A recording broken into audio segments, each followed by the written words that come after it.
let's pivot to, I'd like to get your take on Indonesia being part of BRICS. Of course, there are those who saying, yes, it will make perfect sense to have Indonesia. First of all, you don't have to change the name of BRICS, because the I in Indonesia would be the same as the I in India.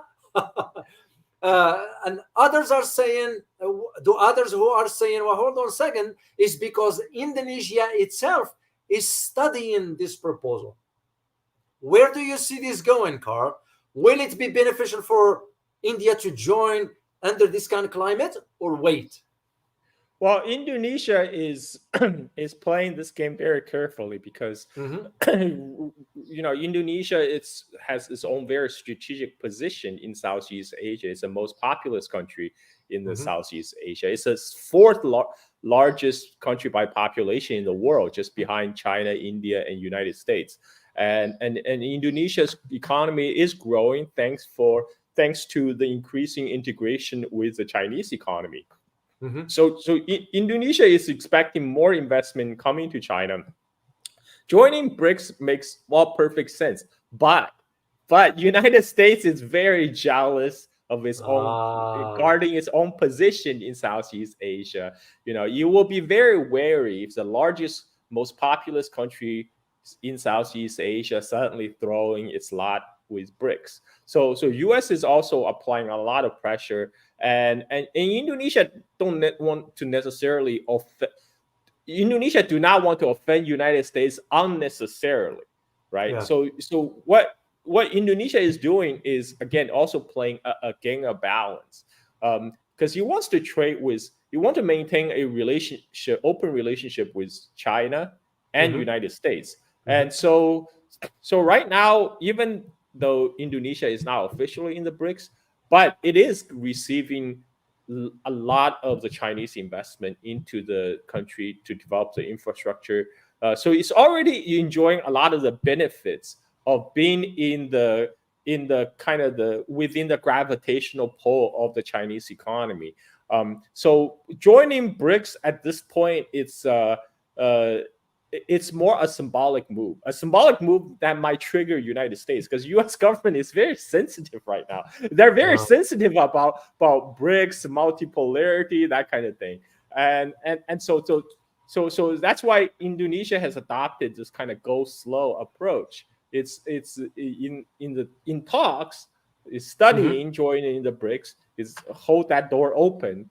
At the same time, it's not rushing into signing up because for the fear of offending Washington unnecessarily, because U.S. is very sensitive about these kind of things, because the U.S. really thinks like oh no, BRICS is gonna replace it's gonna replace the U.S. hegemony across the world. If any country joining BRICS or signing on with the Belt and Road Initiative, that's like you are against us. You're not with us. Then you're against us.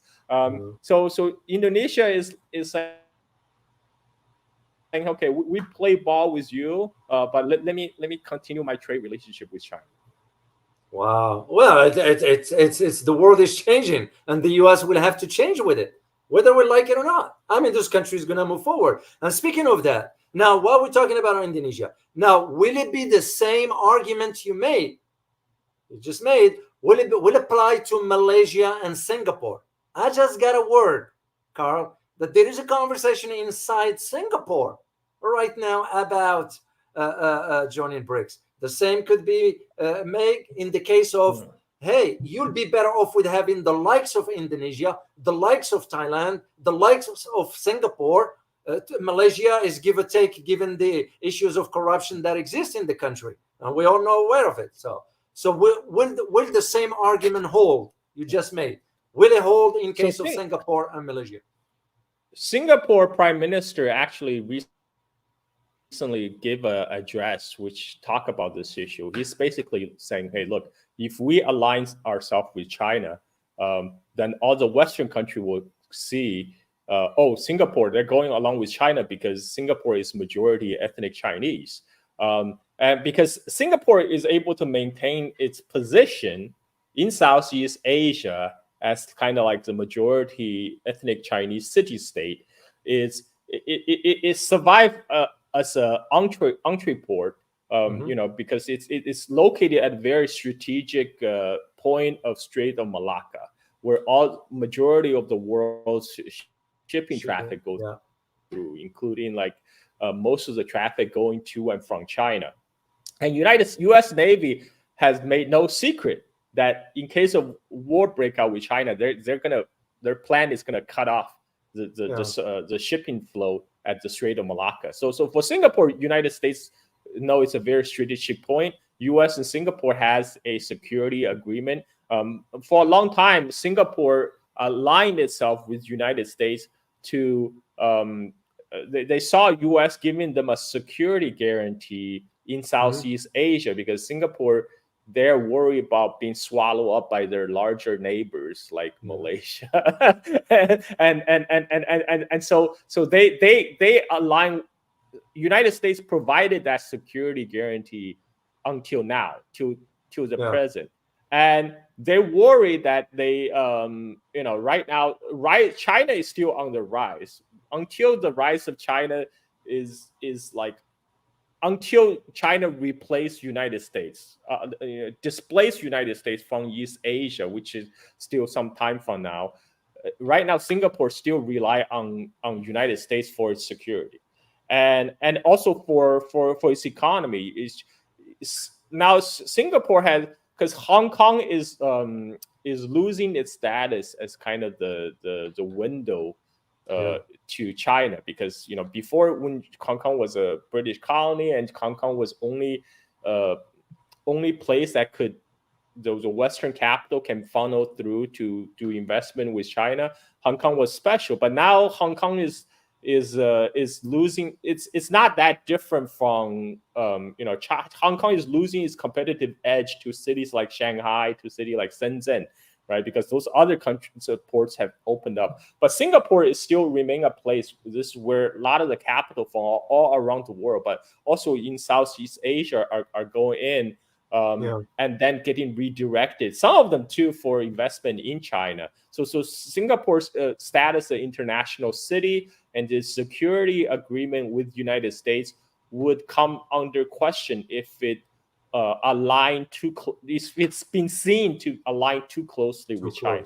But if we see what Singapore actually do, majority of the Singapore investment is in China, is in mainland China, because they understand that's the economic future. But at the same time, they're still maintaining their security ties with the United States. Again, very similar dynamic with Indonesia. They want to maintain the open channel with the U.S. They don't want to openly defy U.S.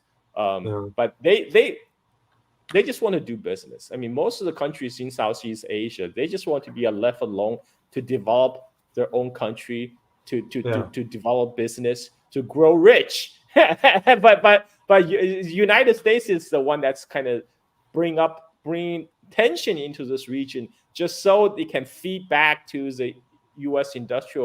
military industrial complex back home. But so all these countries, they have to appease the United States to a certain extent, because they still depend on U.S. for particularly the case of Singapore. They depend on U.S. for security.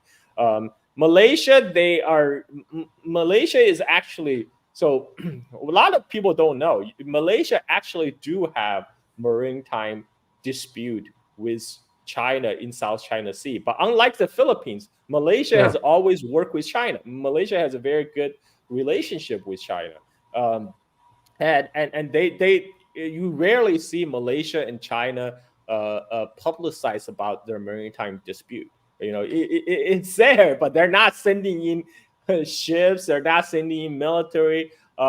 Meanwhile, Malaysian Chinese China trade continues. There's a lot of. I went to Malaysia in 2019. On the ground, I saw a lot of Chinese investment in places like Kuala Lumpur.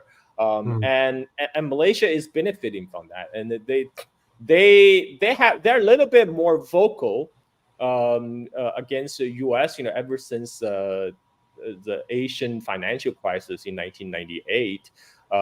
Malaysian leadership often criticize, kind of the U.S.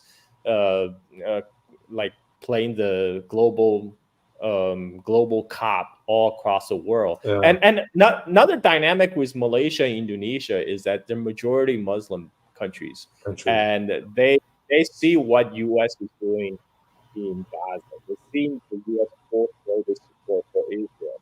That's incredibly unpopular at this point. And according to a recent public survey, majority people in Malaysia and Indonesia, if they have to choose between China and United States, majority today would choose China.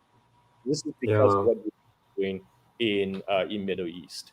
Yeah. So, and where will the Philippines fall into all this, in your opinion? It's because there's also Okay. some talks, Carl, and I've heard it. I couldn't confirm it, but I've heard it, that Philippines might also be interested in joining BRICS. Well, Philippines was aligning itself with China and Russia during Duterte's Yeah. era, and that era could return. I mean, Bongbong Marcos is not very popular right now in the Philippines. He tried to play tough, like he's the one standing up for the Philippine sovereignty, but that hasn't played very well because, one of the things the Philippines was pushed to be the linchpin of the U.S. security in East Asia, to be the front man to confront China. The Philippines also expected U.S. got their back. But what happened was Blinken went to Philippines and says, U.S.-Philippines security agreement covers everything, including South China Sea. But then after the recent tensions flare up in the Second Thomas Shaw between the Chinese Coast Guard, the Philippine Navy, suddenly U.S. is backtracking and saying like, oh, the U.S.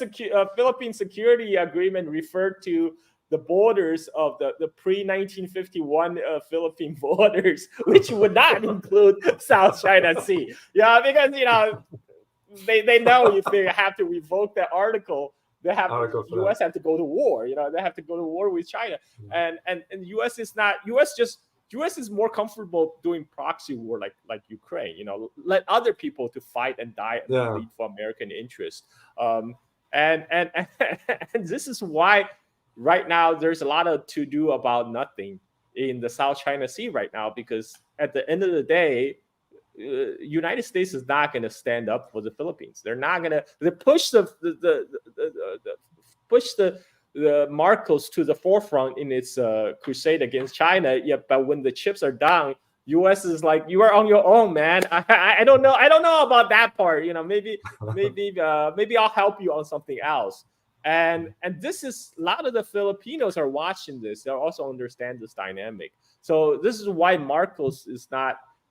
Marcos is not doing so good in the public opinion poll inside the Philippines. So conceivably, if someone like Duterte were to make a comeback in the Philippines, I can see Philippines eventually come back to the fold.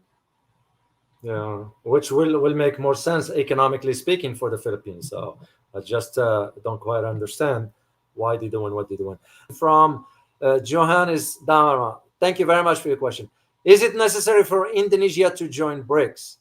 Indonesia just signed defense pact with India, France, Brazil, Cambodia, United Arab Emirates, and trading with China. We'll have August with Russia. Those are BRICS countries. What do you think, Carl? Yeah, I mean, Indonesia is basically BRICS in everything but name at this point. I mean, so. But what they are concerned is by making to announce the world is by formally joining BRICS is going to trigger some nerves in Washington, because people in Washington are very sensitive nowadays about anything about multipolarity and BRICS. So they rather not to upset the apple cart at the moment. They're doing this go slow approach. Meanwhile, reaping all the benefits by having all this economic relationship with the BRICS countries. Wow, interesting.